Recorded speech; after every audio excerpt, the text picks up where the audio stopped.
So I wanted to make a little video about what is true power.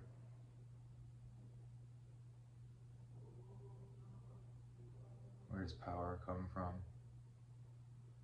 Really? There's a couple different types of power. There is personal power, collective power, and I'd say probably the power of the entire universe, or whatever it is that made it. Creative power, I guess you could call that.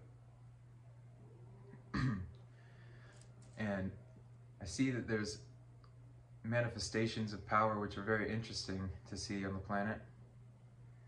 Many people figure that accumulation is a form of power. They think that if they have a lot of things,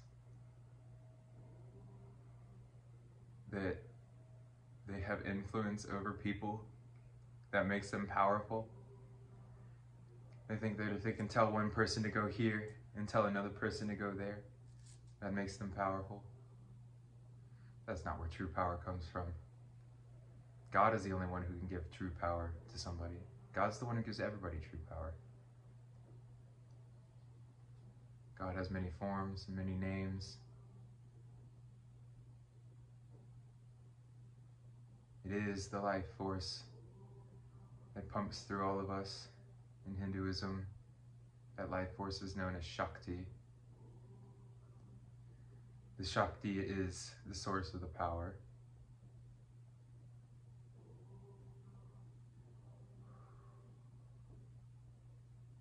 I've seen in my own self now where the source of power is. God is the source of power. I surrender myself to that, and I see.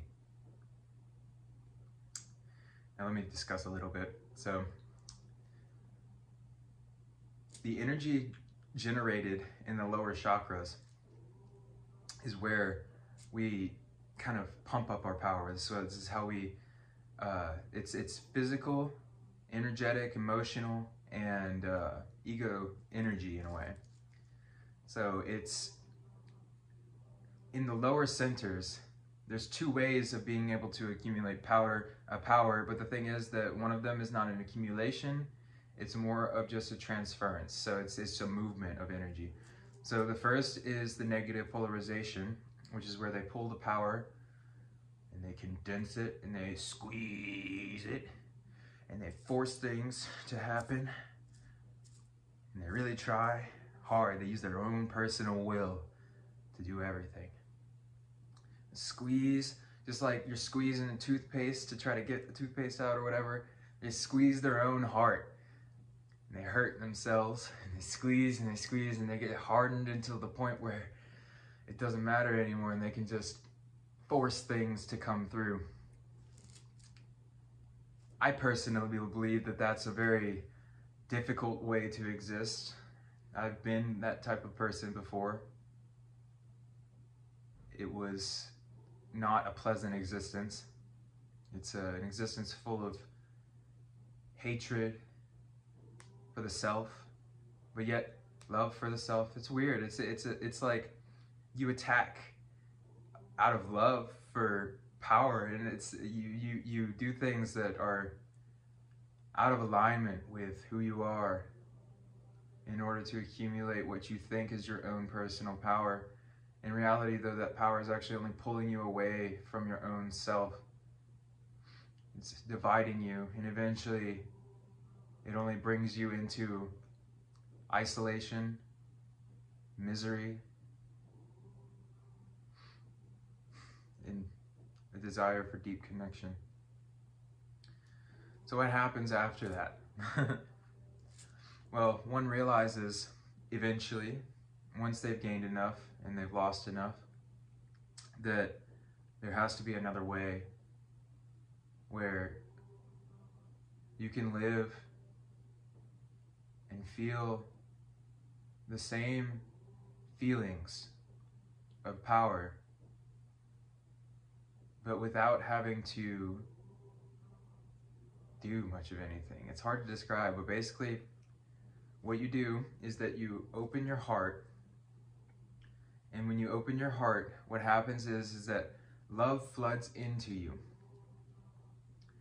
When love floods into you, you get filled with joy, and you get filled with love and happiness and goodness. But so many people, when this happens, they neglect their lower centers. They become very airy-fairy, and they float around here, and they float around there, and they're happy, but they're easily pushed over. So there's got to be another way, right?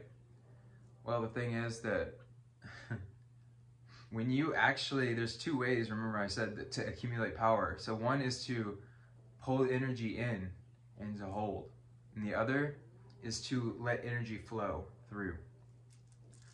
So when you open your energy centers in the lower centers, there is an infinite amount of energy or Shakti available everywhere around you.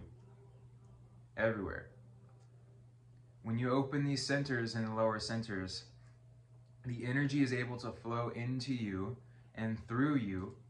And as your blockages open up, meaning a blockage would be an emotional, mental, or experiential sort of resistance towards what's happening, what you're feeling. If you feel a lower emotion, a sadness or something like that, if you resist that, you squeeze that shut. If you try to push it away, you're repressing that emotion to only bring it back up another time, more intensely. There's got to be another way, right? The other way is to allow all of it to happen. Just to allow the energy to rise inside of you. And what happens is that the same level of power comes into you, or more even, because you're open and you're feeding. So when you're allowing this energy to flow out, you're also allowing a larger flow of energy to flow in. Because there's only a finite amount that a particular ego can hold on to. When you surrender your ego to God, then the energy flows through, and it has no limit to the energy. The only limit is whatever it is that you can handle. Your nervous system is your limit, basically. Because the bliss of this energy can get so intense that your entire body freezes up, and then you go into what's known as samadhi, where you lose consciousness of your body, you lose consciousness of your mind, and you're just swimming in an ocean of consciousness and bliss. That happens more after you've accumulated a lot of energy, and the energy accumulation is not so much the way that you would think in the way of like, I'm going to grab and hoard this energy, but the accumulation of energy is more of like, you've opened a channel in your lower centers that allows energy to flow through. You basically, you open the floodgates of your chakras, and then you increase the flow of the energy by opening the floodgates, because really the amount of openness that your chakras are in determines the amount of energy that's able to flow into and through you. So as you open these centers, by allowing all of these different emotions that you have, the situations that you are in life, you have to find a way to be able to trust in God. You have to understand that everything that you've created for yourself in your lifetime, you've done for your own personal best interest. Your own self is involved with creating this entire universe. Your higher self is one with this infinite consciousness known as God. And you are the one who chose to create what you created in your life. Allow it to be, because it's perfect as it is. And work with the energy as it is. Don't resist it. Resistance only puts up more barriers in front of your own self. It's like digging a pothole 2 miles ahead that you know that you're about to drive down that same road. It's like, why would you even do that? It doesn't make any sense. But it's something that we all do. So the power comes from allowing. and loving. So you've all heard of the power of Christ, Shiva. These beings, they don't think that they don't think that anything needs to change. They go with the flow. They're part of the flow. Their consciousness is completely enveloped in what's going on in the universe. It's not resisting anything. It may have responses and reactions to things, such as Christ having sadness or tears, knowing his fate. But that's just a human reaction that happens automatically. It's not actually a blockage of energy, because it's actually an outpouring of energy. It's compassion flowing out. And his tears are not sad. It's blissful tears through sadness.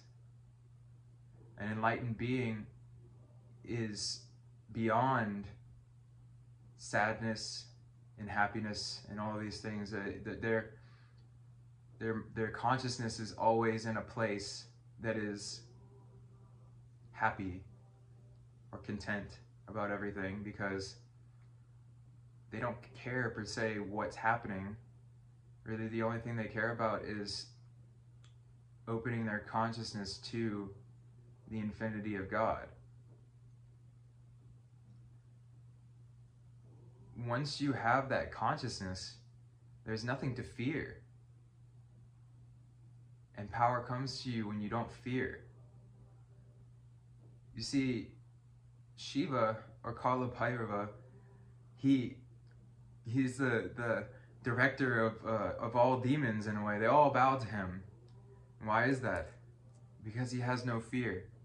He has ultimate power because he has no fear. Fear falls away when you realize your infinite nature. When you realize that you have been here forever, you will always be here. Your form may change from here to there, but your consciousness, your soul is infinite. It never goes away, never loses attention, always actively observing everything. If you can identify your consciousness with that, then you'll connect yourself into a source, like plugging yourself into a wall. And from that wall comes what they call Shakti. The wall is God. You plug yourself into God and the Shakti comes into you. And at first it's difficult to express because it's a lot of energy. You could be walking around for 20 miles.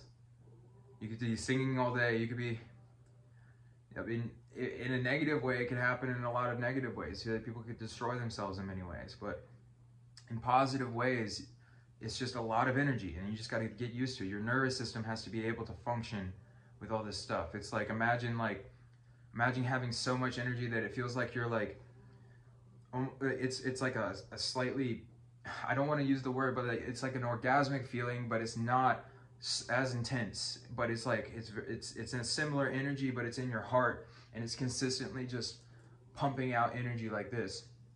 Imagine feeling that all the time, literally. Like there's part of you that would just want to calm down. You know what I mean? But you just got to get used to it. You got to be able to really function with this energy, and eventually, instead of just weeping everywhere and just laughing hysterically whenever you feel this power coming into you, like a madman, which is what happens at first, you start to be able to calmly accept the energy, direct it into your spiritual eye, breathe into it, bring it up and out and around, and then pull it back in and just recycle it through the aura. It cleanses the energy, and it makes it much easier to be able to function. I don't even know if I really went into power so much on this, but I think I did. It's an interesting kind of a topic because I can go a lot deeper, but I think that the point that I'm making is that in order to experience true power, you must open yourself to the universe, and you can't try to hold on to it for yourself, because an ego can only hold on to so much energy. A finite being is finite, and by definition, they cannot hold infinite power. But if you give yourself up fully, then you get filled with God's love and God's power, and that truly is infinite, and it has the potential to heal. It has the potential to change people's lives for the better. It has the potential to change the entire world. Just imagine that for yourself. And it's not you. All the glory goes to God when you're in this space. But it is so beautiful to be able to watch it unfold. You're watching God play through you. And it's beautiful.